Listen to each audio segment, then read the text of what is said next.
Hello, hello, hello, everyone. How are you doing this evening? It is March the 5th. Can you believe that March is already here? And honey, we have some things planned for you in March. Did you know that we're celebrating women this month? That it's actually National Women's Month? Did you know that? Well, guess what? We've invited some guests to come and talk and speak about very important women in their lives. And we're just going to have all kinds of discussions. I have to kick it off. So let me tell you what. We've got a really good conversation going tonight. You're going to have a heart to heart with Dr. Paula. We're going to talk about somebody that who's very special and important to me in my life. So you know what we do. Mm-hmm. You have to tag your friends and call them if you have a moment, and you can text them and tell them that the Power of Transformation broadcast is on with Dr. Paula Obie. They don't want to miss it. So go ahead and tag them and text them. And guess what? I'm going to do the same thing. And I'll see you soon.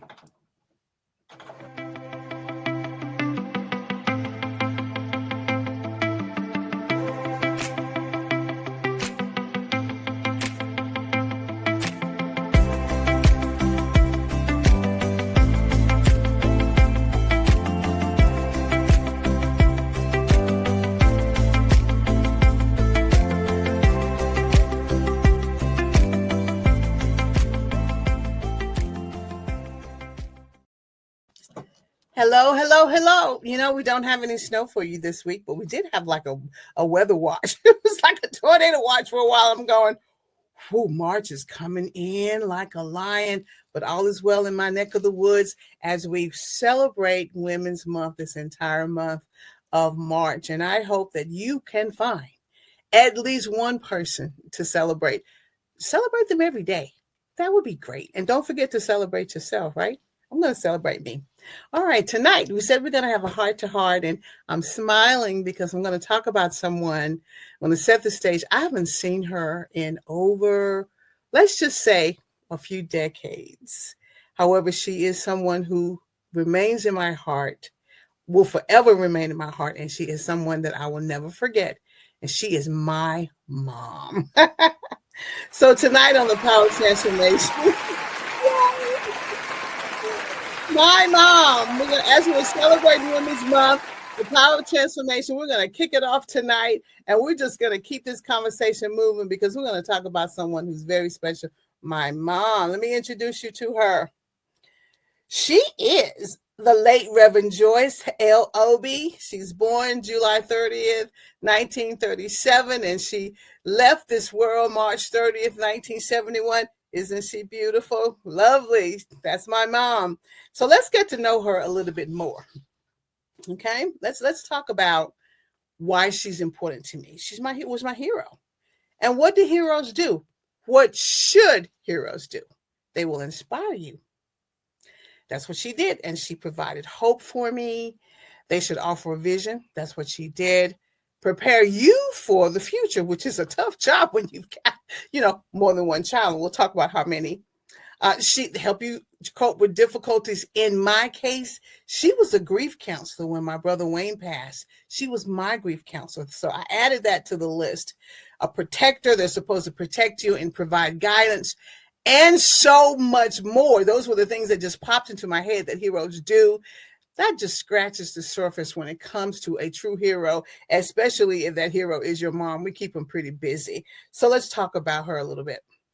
Let's talk about the late Reverend Joyce L. Obie. Now, I love the outfit that she has on, and I wish I had that pocketbook. And you can't see her shoes. I'm a shoes person. You can't see her shoes, but she has on pumps, and I love pumps. So I figure I'm a lot like her. But look at all the roles that she played. She was a wife and a mother, a pastor's wife.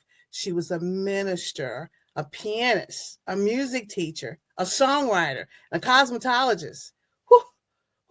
I'm tired just thinking about it, but that was who she was. She had a very, very involved life, and she enjoyed all of the aspects of her life. You see her parents there, Charlie Long Sr. and my grandmother, Beulah Ray Long. My grandmother passed away at the age of 97, my mom at 37. So my grandmother really stepped in after she left. She had one brother who is now in heaven with her. And I say that they're all up there rejoicing together, talking about, us. She married the love of her life, Elder Samuel B. Obie, in 1952. And for the next 19 years, she birthed 9 children. Nine children. She had 8 boys and 1 girl. That would be me. 1 was stillborn, and now she has there are 2 that are deceased in heaven with her. So she was pretty busy for 19 years of her life after she married the love of her life. And one of the things that's important to me as we talk about her is the fact that I want to kind of make it a little bit personal for me as to how she impacted my life. So I want to celebrate her tonight. Let me tell you what I mean. She only had 11 years to groom and prepare me to survive after her death. Just 11 years. My oldest brother was 18, turned 18 in May when she passed in March. She didn't have enough time. She didn't have a lot of time. So she had to be really, really, really busy being the visionary and doing all the things that she wanted to do for us. And she was.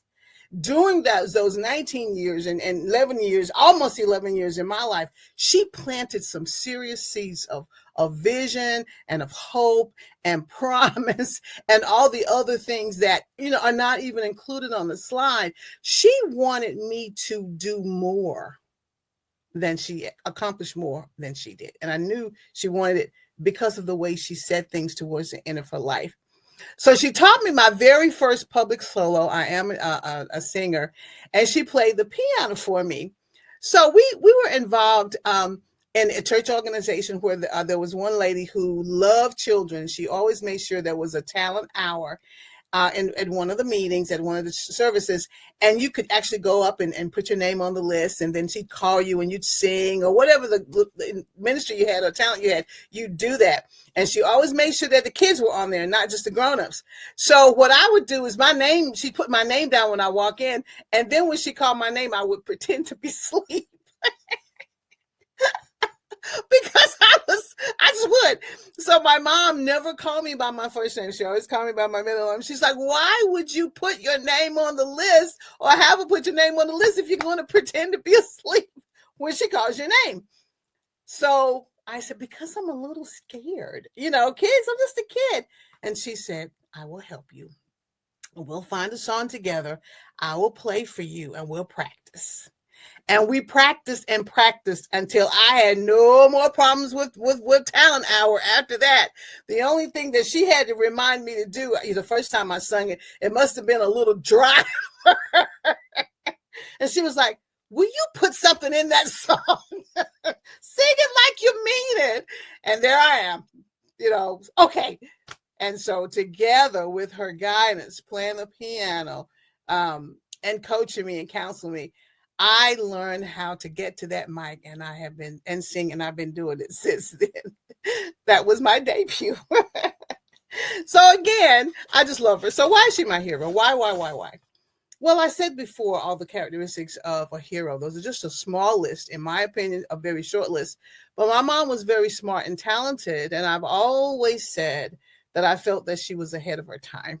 I really did. And she was my champion.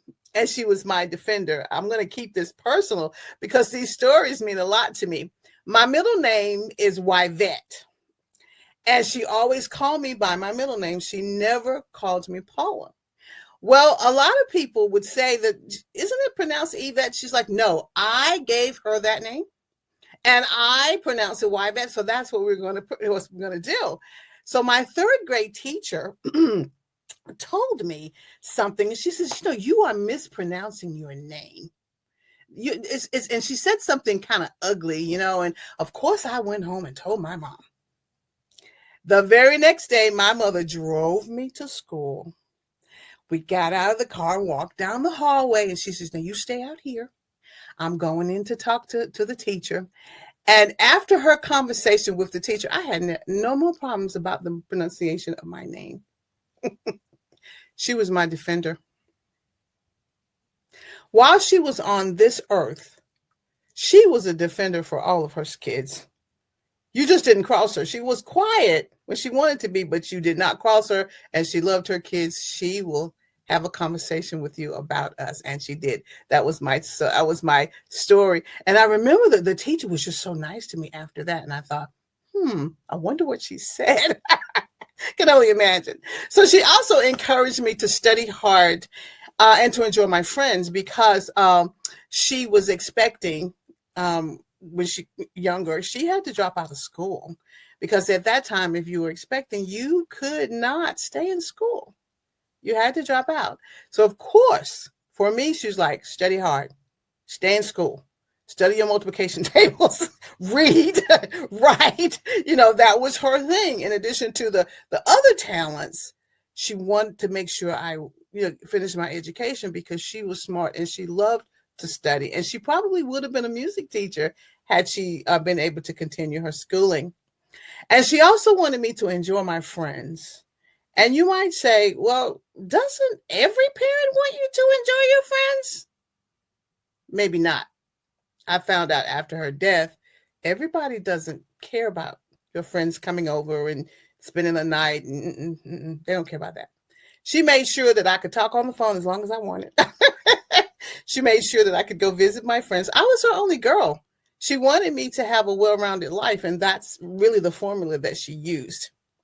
She created a home environment that was welcoming.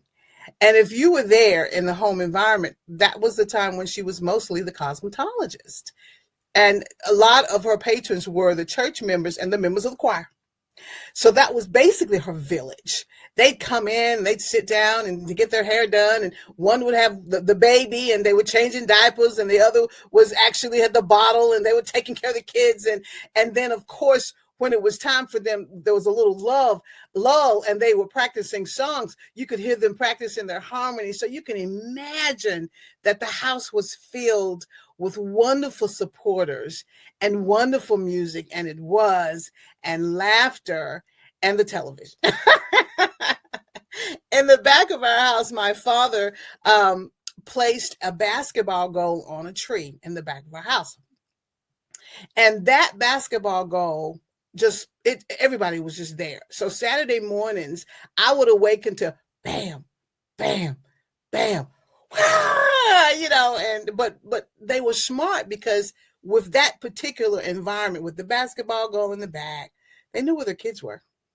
And even though the other kids came to visit, it was a really welcoming time. And my brother still talk about that. So she wanted us to enjoy our friends, created the home environment that was welcoming. And the thing that's really the most impactful to me was actually the last 2 weeks of her life. Leading up to the last 2 weeks of her life, she didn't talk about leaving, and she never used those words because she knew I would freak out. However, she demanded, or was very strongly encouraged me to come to the hospital every day.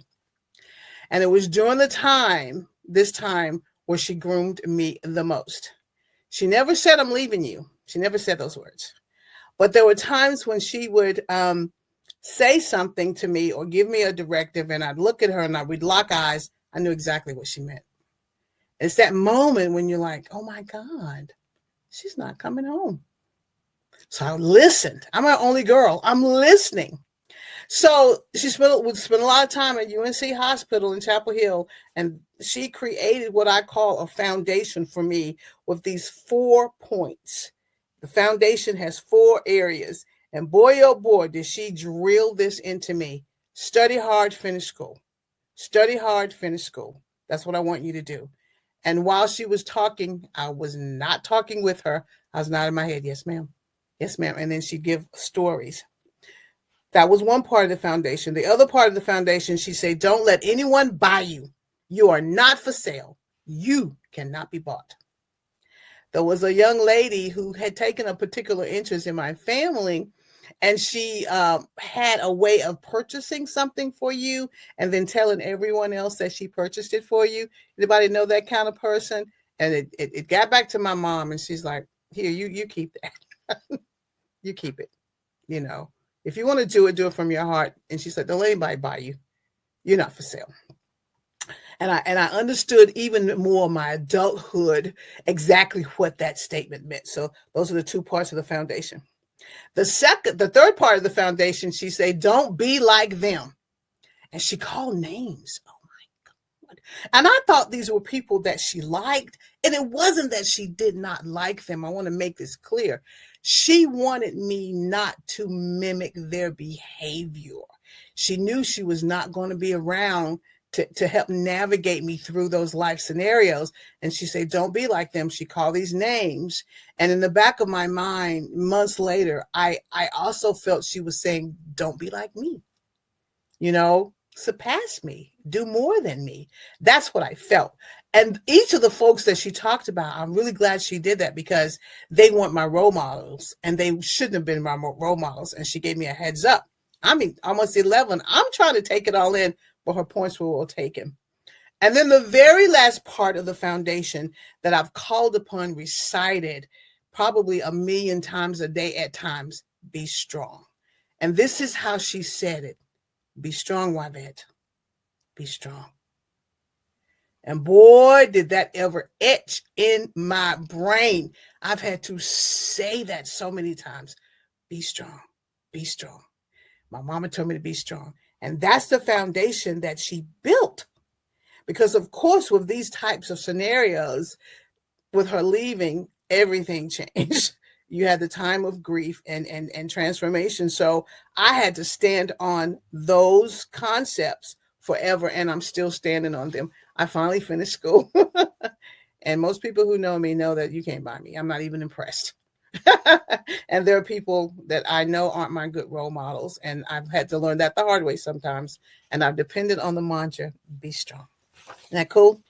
Whew. So when you're talking about going back down memory lane, I threw up a couple of pictures of her. Some of the pictures are not that clear, but I really thought it was really cool. This is the 50s and there are different roles, married in the choir. And there's one picture that's not as clear, but there's a little streak for some reason. Someone tried to crease the picture. There is an organ that she's sitting, and she's sitting on the organ stool.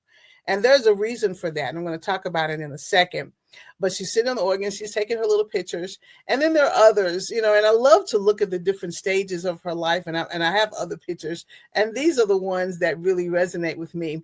The one that's in the middle, where she's standing with my father with his arms around her. I have a niece who looks just like her in that picture. And it really is amazing. So just a few pictures of her. There's a picture of her with my oldest brother, and then she's holding the second oldest brother, just her kids. And she knew how to love. Isn't it amazing how they know how to love all their kids? To me, it just amazes me. We're all special to them. Every single one of us are special to them. So that's the first part of Back Down Memory Lane. So if we look at the next part of Back Down Memory Lane, we're a little bit older. There we are. All grown up. Well, we have a little bit more gray hair now. This picture was taken a few years ago, but there's my family, there's my brothers. And of course, I didn't have one of baby boy, Obie, but those are all the brothers. And the two that are deceased in the bottom are Charles and Wayne. Wayne, the little kid in the gray with that beautiful smile, he was actually hit by a car. And he was killed before she left here. And it was during that time when I really realized the love of a mother, for the love she has for all of her children. And I listened to her say, that's my baby. I'm like, you got all these babies. She's like, no, that's my baby. A mother's love is powerful. And there he is with his cute little self. I will always remember him. He was the brother that was the closest to me. So I grieved him in a different way. So she had to really talk to me, about that whole process and keep me encouraged. And then 15 months later, you know what happens. She decides to go. But all of us have her in us. All of us have my dad in us.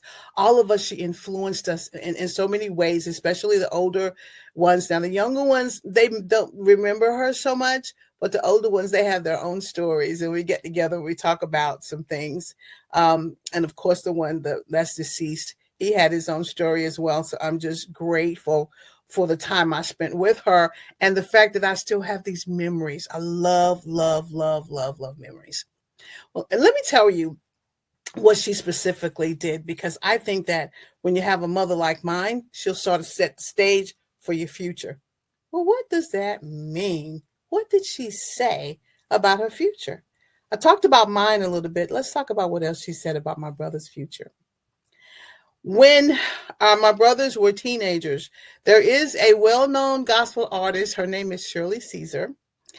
Most people know who she is. If not, you can just Google her. And she actually is a wonderful singer, has been singing for years.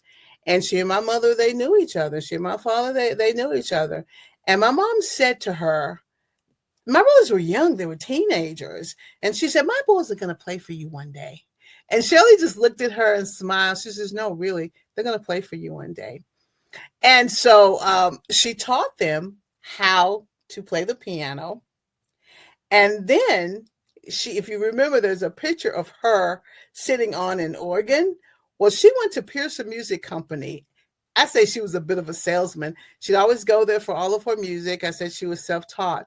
This one particular time, she walked into Pearson Music Company and she convinced the salesperson to lease an organ because she knew, and I don't know how she did it. They've never done it before, but when she got through talking to them, probably charming them, whatever you need to do, because you know that the future of your boys and your girl are in the hands, and you have to prepare them. Next thing you know, here comes the Pearson music truck, and they're bringing in the organ, and she's sitting on it. And she spent, I don't know how much time. My brother said it was just a few months. She spent time daily teaching them how to play the organ. Why? Why not focus on the piano? She knew and understood that the organ was going to have a different place in this world, especially in the gospel music field. She knew that the organ was going to be a profound musical instrument in our church environment and anywhere. So she played, she taught them, they had lessons, and she'd call them from the basketball court, it's time for your lesson. And I would listen to the lesson, and she took turns, and by the time she got to me, she was only well enough to teach me the key of C. But my brothers went on to play for Shirley Caesar, one for 5 years and one for 12 years. And they became musicians, ministers of music. They would play for churches. One still is playing for a church. She understood one thing about the future. You had to have insight. I always say she was a bit prophetic. She knew that that musical instrument, the organ, was going to help and assist her sons and become their livelihood. They could play for weddings. They could play for revivals. They could be the ministers of music. They could do it all. And that particular instrument was it was one of the vehicles that they used to do that. Of course, the keyboard came out and, after she left, and everybody, kind of navigated to that. But she understood the power of that particular skill set. And she made sure they knew how to play professionally before she left. And they were just teenagers. But she prepared them well. That's what she said. And she also told me that I was smart and that she trusted me. Why was that significant? Well, about 6 months after her death, someone told me that I couldn't be trusted. And they pretended that I wasn't smart. Because my mom, Mama Joyce, had already drilled that into my head. You're smart. I can trust you. You're smart. I can trust you. It got into my spirit first. It got into my heart first. It got into my head first. So when someone else said something to me about what I was, and I thought, well, you don't know me that well. You don't know me. I am smart. Whenever there is a transition, you're going to go through some things. It was a transition. So I had to really stand on or reflect on the memories. Did someone just say you wasn't smart? No, sometimes people just say things to you and you know what they mean. If they can't trust you, well, you know what? You don't know me well enough to trust me. You have to build that. Trust is built. But also I was going through a grieving process. And if anybody knows anything about the grieving process, there is an anger stage. Well, when the anger stage hit me, I was not a happy camper at all. I'm not sure how long I stayed in it, but I remember it being for a while, and I was not a cool person. I was a kid. I was missing my mom. Eventually, I got through it, and I started focusing in on studying and reading, and my grandmother was there to help me. So her words were important. I remember one time we went to visit a friend, and she said, we're going to stop by the drugstore and pick up a few things. And the friend said to her, do you want someone else to go with you and go into the store? And she was like, no, she can do it. She's smart. I always give her a list, and she'll go in there and she'll look for what I've asked, what's on the list. And if she has a question, she'll say, excuse me, I need to go out and talk to my mommy. And then I'll go out and get clarity and come back. That's how she taught me. She did not want me to not know that I had to use my brain. She wanted me to learn how to use my brain. She saw so many other people using other parts of their body that when you have for free, she wanted me to use my brain instead. All right. So that's what she would say. That built a foundation. It poured into my brothers. All that information poured into us. We had a difficult time without her, but we remembered the love that she had. So what I did was I put together a little brochure. I'm not really sure that you can see it, but I just, for this month, I call her a history maker. I'm thinking about the time that she spent in this world, and she didn't have a lot of time. My brother was 18 in May. She left us in March. She didn't have much time. However, when I reflect on the woman that my mother was, I know she was ahead of her time. Standing there in that green outfit, she was in Chicago. And I know she ran into one of those recording artists, because when she came back home, she marched my brother down to the record store. We called them record stores then. And she bought all the albums for this particular artist. And you know what she said? Here, put the album on the record player, and we're going to play it to perfection. Learn the song. So she taught him. So now he has the gift of being able to play at that level. That was who she was. And I appreciated her. So that's the first part of the brochure. Actually, we had an event at church, and I talked about her. So I wanted to show the first part of that. Isn't that cool? Isn't it cool to have that? And I feel good about the conversation that I've had. Again, this is more of the picture gallery. I feel good about the conversation that I've had about her, because I'm not trying to make you cry. I'm not even trying to make myself cry. I'm just remembering that if her words did not have power, my story would be very, very, very, very, very, did I say very, very different. However, there was something about the way she carried herself. She was a woman of worth. She was a virtuous woman. She had a lot of character. People loved her. She had a quiet demeanor, but when she called them our names, she could scream to the top of her lungs, and she would get our attention. She loved us. There wasn't one day when I didn't realize her love for me was true. Not just me, for all of her kids. She taught my uncles how to play the guitar. Just her thing. Taught them how to play the guitar, and they went on to be great guitarists. And there's so many people in our neighborhood where she just teach them. She was self-taught, and she carried that with her. In all of those different roles, I really pray that I've been able to make her happy, that I've been able to be the voice that, that she wanted, that I made her proud. When I started traveling in the 90s, I started training, I started traveling. I'd go to all these different cities, and I say, Mom, I couldn't go to the city with you, so I'm going to go out and spend money. I'm going to go out and take pictures. I'm going to go out, and I wish you were here with me. And I was able to travel across the United States, and I'd take her with me on the plane. I'd take her with me in the hotels. Her memory, she could not do it. But the encouragement was there, and I was able to do it. So in conclusion, do you know, it's been many years since I've actually heard her voice. I know exactly what her voice sounds like. And that's attributed to the God we serve. He gave me a great memory, a great memory. And I can hear her play the piano. I was around her a lot. I was her daughter. I was her shadow. I was there all the time. I could hear her voice. I can even remember how she plays, how she played. Every now and then, someone will bring back a song from that time, and I'd realize that was her. That was how she played the piano. That's how she did it. So I spent so much time in her presence until I've been able to just understand that she was my inspiration. Even now, every time I cannot look at a multiplication table in the back of those books and not think about her because, oh my God, I'm thinking I'm getting away with it. She said, okay, Yvette, go get the multiplication books. We're going to do your times tables. I'm like, oh no. But she wanted me to be prepared.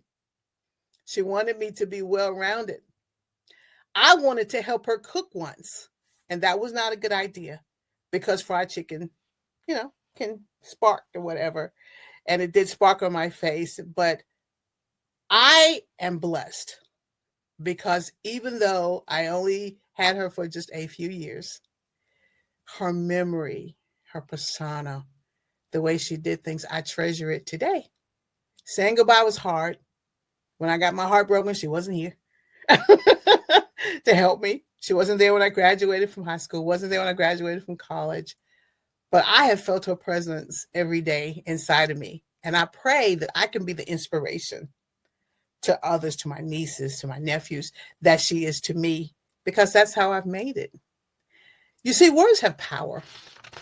And this month, as we're talking about women and celebrating them, you will find that many of the women were just great at speaking their mind and great at sharing their vision, great at just opening up doors. And their tasks were to motivate their kids or motivate the person. And they were pretty good role models. Yeah. And so was she. So my mom, the late Reverend Joyce L. Obie, we're kicking off the celebration of Women's Month, and she's the person who's my honoree tonight. I miss you every single day, and I feel your love every single day. But I know you're having a great time in heaven, and I've done everything I could to try to make you smile. How about that?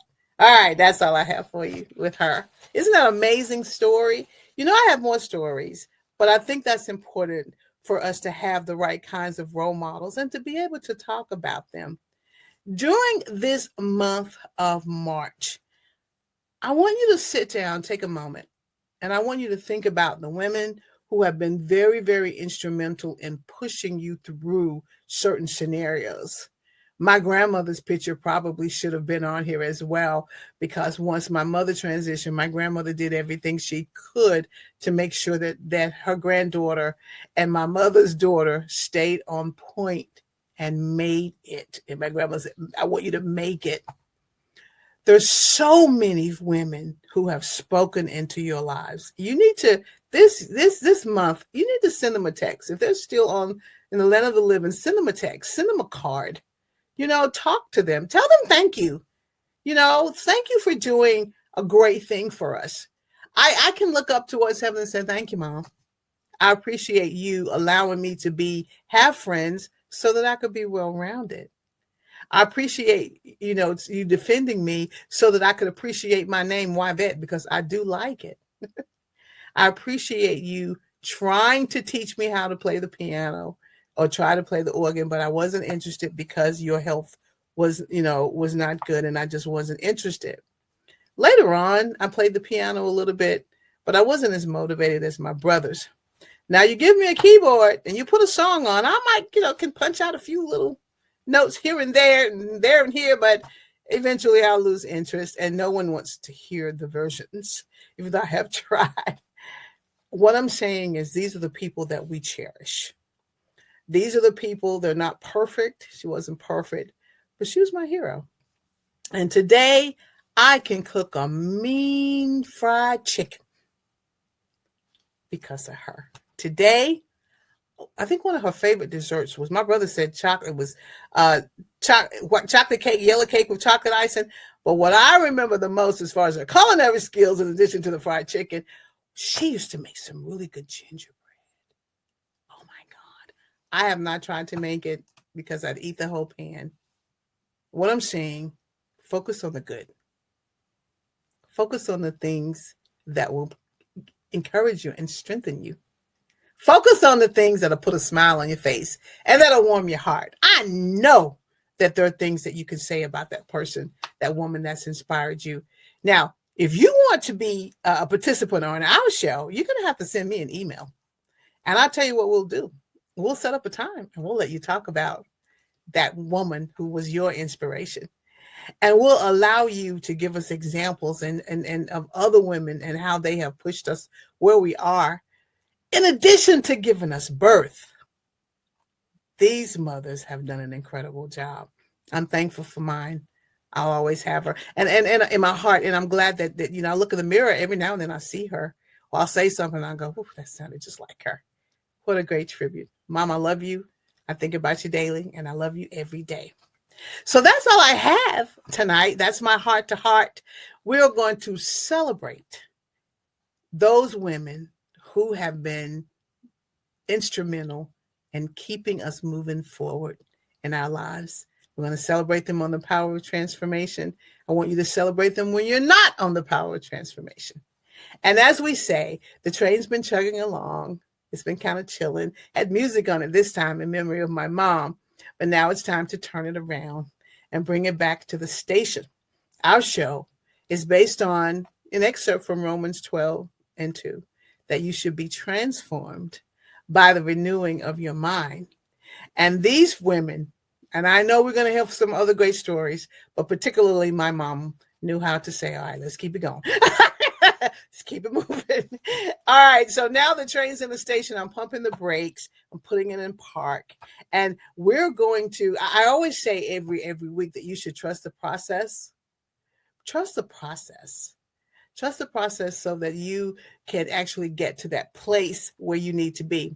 I had to trust the process in order to keep moving after she transitioned to heaven. So that's all I have for you tonight. Thank you for sharing and giving me a moment to talk about my wonderful mommy, the late Reverend Joyce L. Obie. That's all I have. We'll talk to you next week. You take care. I love you. Bye-bye.